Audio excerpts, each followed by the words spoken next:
I'm going to try and recreate that epic scene from Ghost. We don't know a lot about clay, that's why we're here learning. He never met a color he didn't like. We make vodka, whiskey, rum. Not your mama's grilled cheese. The best advice I ever got from Gordon Ramsay.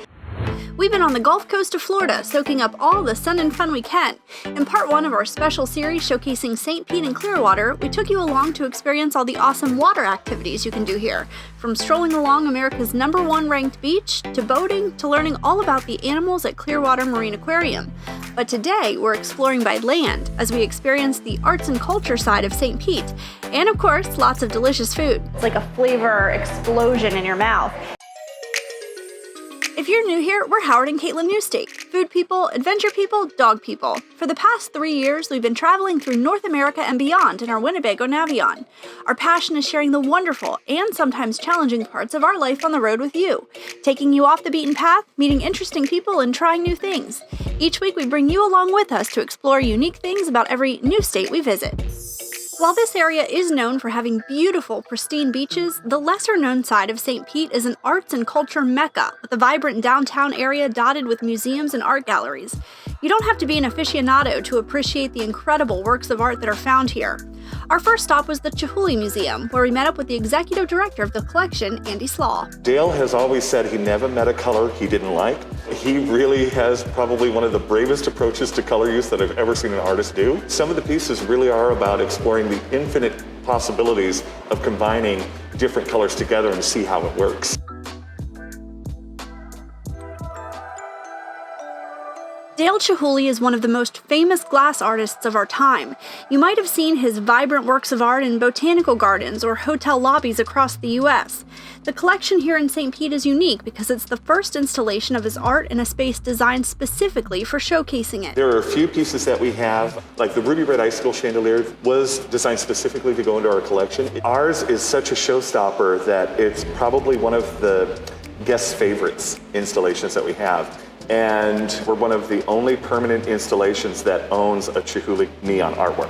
And if it seems like Andy is extremely passionate, this shape is called belladonna. It's partly because he actually worked for Chihuly himself for 6 years as his gallery associate. He was wonderful to work with. He's very imaginative and creative, and the team he puts around him also exhibits that. And what I love about this particular installation is that he snuck in some little pieces that are reference to our proximity to the Gulf and the Bay. And so we have a puto on a clamshell, a little cherub. And then over here we have a nautilus. And then lastly we have a crab. These are more like classic Chihuly. Quintessential Chihuly chandeliers that we have in the first gallery. We can still have it hang so low that you can really approach it. Like, that's what's amazing. It's not in a glass case. It's not, I mean, you can walk pretty close up to this and examine it and look at it and take it all in. And that's another directive from the artist. He really doesn't like to have barriers between the audience and his work. Proceeds from our retail sales and ticket sales financially underwrite the education and outreach programming that happens at the Morean Arts Center across the street. You can feel good about coming and seeing Exactly. everything. You're contributing to the local community just by coming through the door. So we just finished looking at all the beautiful Chihuly art, and now we're going to see some behind-the-scenes process of how it actually comes to be. They do these demonstrations on the hour, so you can come and watch them kind of work their magic. And I'm really excited because the guy who's doing the glass blowing today has a technique that only like 10 people in the US do. This is our starter bubble. He's going to work on just shaping this glass up into the proper shape. That steam is ultimately what's shaping that glass. Blowing some air in there, expanding that bubble into that new layer of clear.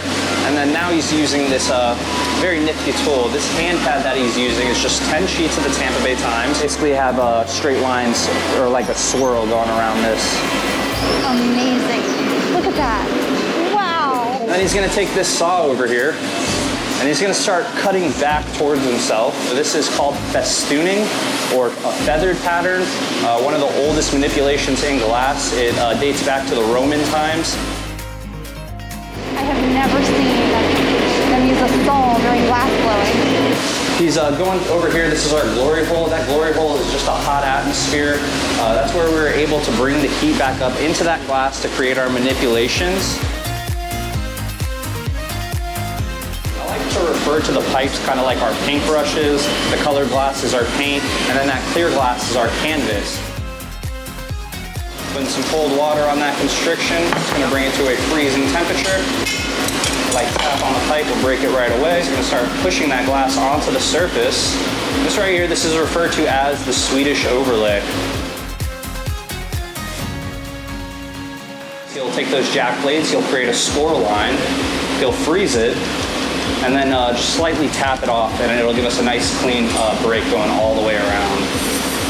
Very fluid-like right now. He's going to drop that into that optic mold. He's going to blow some air into that pipe. That air is going to expand into the bubble, and that bubble is going to expand into those ridges. The whole process took about 40 minutes, and the real magic came when he started blowing into a tube attached to the end of the pole, and the glass sphere opened up.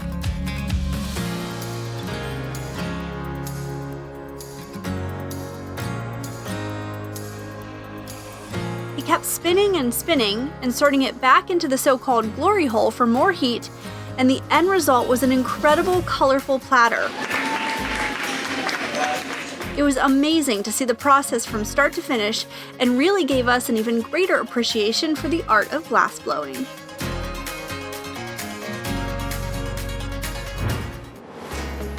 So we're in downtown St. Petersburg right now on Central Avenue, which is like the mecca of art galleries, shops, restaurants, all kinds of cool stuff. We are headed to a spot called Bodega for lunch. I am very excited. Cuban sandwiches. It's a frita chimichurri. It's a pork patty that has cilantro and herbs and spices inside of it. And then it's topped with like potato straws, delicious sauce, and pickled slaw. I bet you it's good. We have, of course, what they're known for is the Cuban. Look at this, all those pickles and fried plantains. Dig right in. Guys, it wouldn't be a Newstate Nomads episode without some amazing food. It's really, really good. With the cilantro and the pork, this is a delicious burger. That's amazing. The frita chimichurri is so unique, and this is definitely one of the best Cubans I've had. Bodega's really cool. They have a walk-up window, so you can order at the window, which is how they used to serve before they had the space that they just opened in August of 2020. So you can walk up and order there, you can sit outside, you can get to-go food, or they have this massive indoor space right now. It's also really great because it's nice and spaced out, you're not too close. 2 thumbs up from us. There's even a secret bar behind a door in the back, speakeasy style, called Bar Chica. It's only open Thursday through Sunday, and there's limited seating, so grab a spot early if you can. After refueling with our delicious lunch, we headed to the Morean Center for clay to get a lesson in ceramics. Housed in an old freight train depot dating back to 1926, that was where there used to be 4 sets of railroad tracks here. the center offers classes, studio space, event rentals, and more. We met up with Valerie, the director of the Morean Center for Clay, who gave us a tour of the building and explained the robust artist residency program they run. We have had over 84 artists in residence, and these are young people that are juried in from around the country. They come to spend a year to 2 years with us. And what that's done for us is keep the energy in this building incredibly high. It's an extremely impressive facility and one of the largest working potteries in the Southeast. So outside we have so many different kilns. We've got an anagama, which is a wood fire kiln. We've got gas kilns. We've got soda fire kilns. It's amazing. We can do just about anything you would want to do in the world of ceramics here. Do you have a favorite kind? Soda firing. Soda firing? So soda, I describe, it's like you put all your makeup on, then you hit your cheeks with a little bit of color, and that's what the soda firing does. It's kind of subtle, it's kind of soft, but it makes all the difference in the world. It finishes the look. Exactly. This kind of shows you the different glazes in the different kilns. Right here, like the Ceribe is the same glaze on these 2 pieces, but that's what it did in a soda kiln versus a gas kiln. Oh, I see. Versus Okay. a wood kiln. Oh, down here. Isn't that interesting? Yeah, that really puts it into perspective. Yep. You can see the different finishes, I guess. Yep. Would that be a correct Surfaces, term? yep. We don't know a lot about clay, that's why we're here learning. This is an airplane wing made totally out of clay. You can see I'm 5'5", how big it is.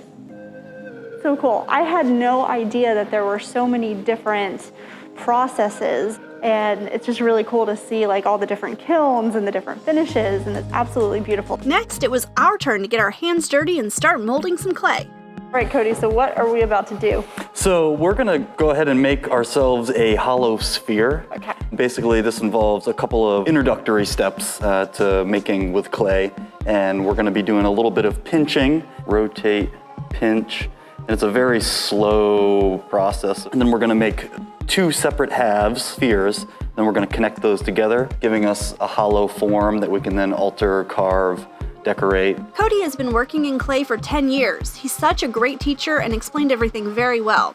He was in high school when he got bit by the art bug after 2 teachers turned him on to the world of clay. I was hooked as soon as I sat down on the wheel, and then they started to, educate me on how I could further my education in clay and art, because I had no plans to go to school afterward. I came down here for a residency here at the Morean Center for Clay. So 2014 to 15, I was a resident artist, and I used that time to boost my portfolio and apply to grad school. I'm surprised mine actually lined up pretty well, and they were different shapes.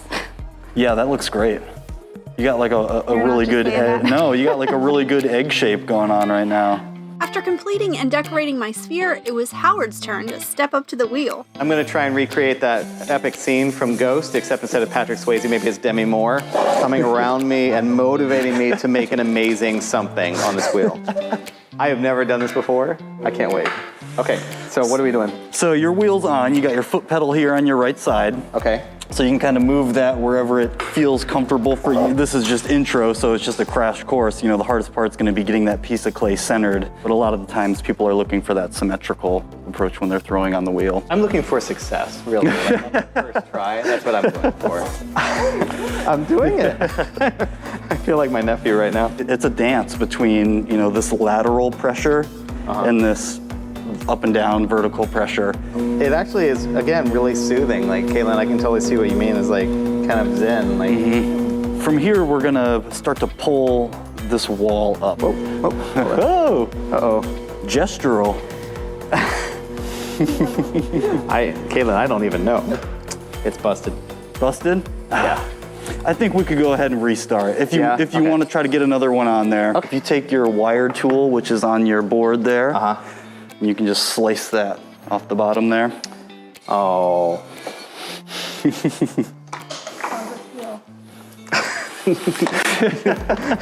How's it feel to fail?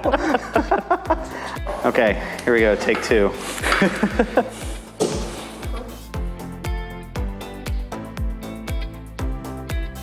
I made a bowl.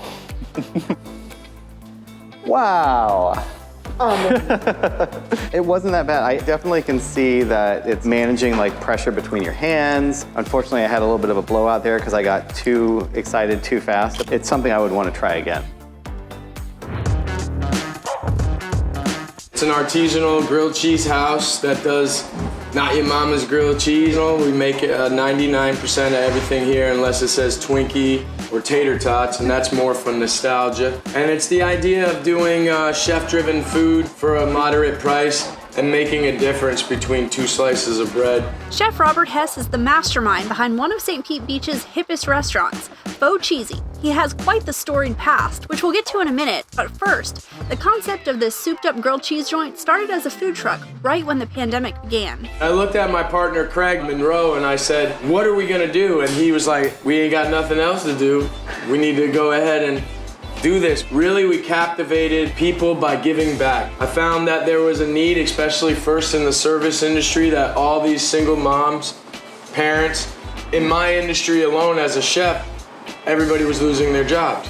So we opened the food truck to go ahead and say if you were in need of a service worker or a musician that lost their job, we fed you with no questions asked. And all of a sudden I saw an even more impactful need, that there's a lot more people struggling during this.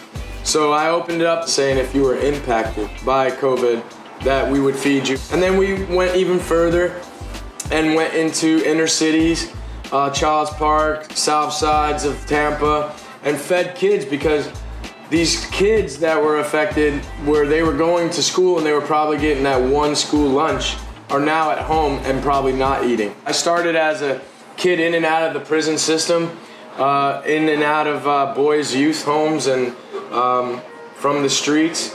I got in a lot of criminal activity, did some time, and was able to the ability to get a second chance by living in a halfway house, and I got a job as a dishwasher. Ironically, with Craig Monroe in New York City, I left Florida went to Brooklyn, New York, and was in a halfway house. And it started with him seeing value in the unvaluable, right? Seeing something different. I had the pleasure of working for Gordon Ramsay for 15 years, doing Michelin star work from Anthony Bourdain to being the executive chef at the Playboy Mansion in Los Angeles.